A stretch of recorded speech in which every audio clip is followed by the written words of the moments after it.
Sir देवतास की बात करें अगर, हम बेसिक तो सब करते हैं, करवा लेते हैं। देवतास के लेके ना बहुत एक्साइटमेंट भी है, बहुत क्यूरियोसिटी भी है। सबसे पहली बात तो हम ये बताइए आप सबको कि देवता आए कहाँ से, हमारे जो 45 देवता है कहाँ से आए, इनको हम कहाँ कहाँ यूज़ कर सकते हैं। और आप तो फेमस हो कि भाई आप बिजनेस में, फैक्ट्रीज में, सब में बहुत यूज़ करते हो इनको और बहुत अच्छे रिजल्ट्स मिले हैं। और कब यूज तो कर कब यूज़ करना चाहिए, कौन सी स्टेज पे यूज़ करना चाहिए और कैसे यूज़ करना चाहिए? देवतास आने की बहुत सारी अलग अलग थ्योरीज हैं। एक थ्योरी तो ये कहती है कि वास्तु पुरुष जो है वो औंधे मुंह लेटे हुए, समुद्र मंथन से वास्तु पुरुष का जन्म होता है। और वास्तु पुरुष के भीतर ये जो लड़ाई करने वाले देव और असुर हैं ये बैठे हुए, ठीक, आसान भाषा में जिसको हम बोलते हैं, जिसको देवता। और वास्तु पुरुष क्योंकि धरती पर औंधे मुंह लेटे हुए हैं या धरती के स्वराज हैं, तो हमारे शास्त्र ये बात कहते हैं कि जो भी व्यक्ति कोई कुआं, कोई घर, कोई तालाब या कोई शहर या कोई नगर बसाएगा, वहां पर वास्तु पूजा और वास्तु का ध्यान करना जरूरी है, नहीं तो वो जगह कामयाब नहीं हो पाएगी।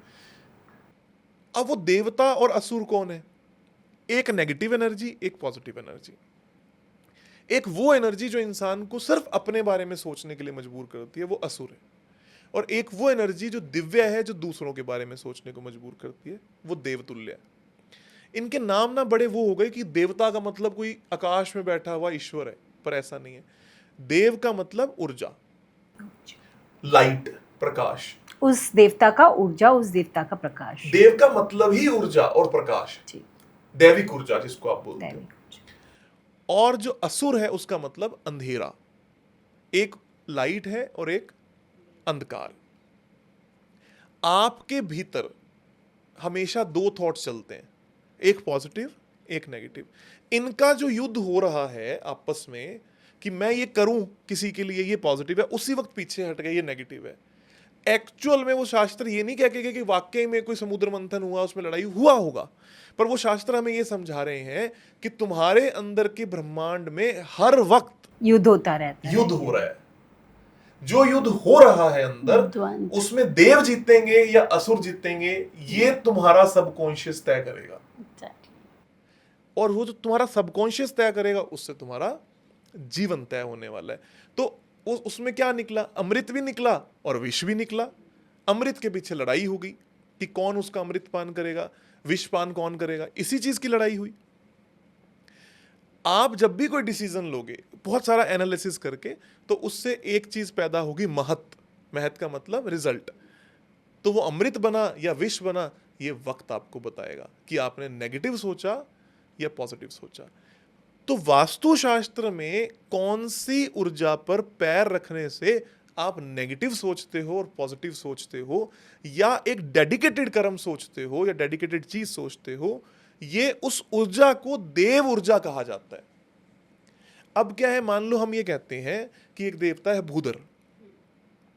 अगर वो देवता खराब हो जाता है या उसमें प्रॉब्लम होती है, तो एक व्यक्ति कर्महीनता को प्राप्त होता है। तो वास्तु दोष हुआ, उससे अंदर जो असुर बैठा है उसने भूधर देवता को मार के उस व्यक्ति को कर्महीनता प्राप्त कर दी। अब वो हार चुका है, वो कोई काम नहीं करना चाहता। ऐसे जब हम देवतास का प्रयोग करते हैं, तो हम एक क्लाइंट से पूछते हैं कि तेरे भीतर क्या युद्ध चल रहा है, प्रॉब्लम क्या है। कर्म दो प्रकार के भी होते, अच्छा कर्म भी और बुरा कर्म भी। वो देवता है, हर कर्म का एक पर्सपेक्टिव है। हाँ जी सर। जो कर्म मैं कर रहा हूँ वो आपके लिए नेगेटिव हो सकता है, हाँ जी, मेरे लिए पॉजिटिव हो सकता है। और मेरे लिए नेगेटिव है, पॉजिटिव है, मैं भी इस बात की लड़ाई में हूँ। जैसे मान लो मैं कॉफी पी रहा हूँ, कॉफी पीने से पहले इस बात को मैं सोच रहा हूँ कि क्या ये नेगेटिव है या पॉजिटिव है, ये मेरे शरीर को अच्छी लगेगी या बुरी लगेगी, मेरे टेस्ट को अच्छी लगेगी या बुरी लगेगी। ये द्वंद्व हर वक्त एक इंसान के बीच में चलेगा ही चलेगा। गुड और इविल के बीच का द्वंद्व हमेशा चलता रहेगा। ये देव और असुर की लड़ाई है।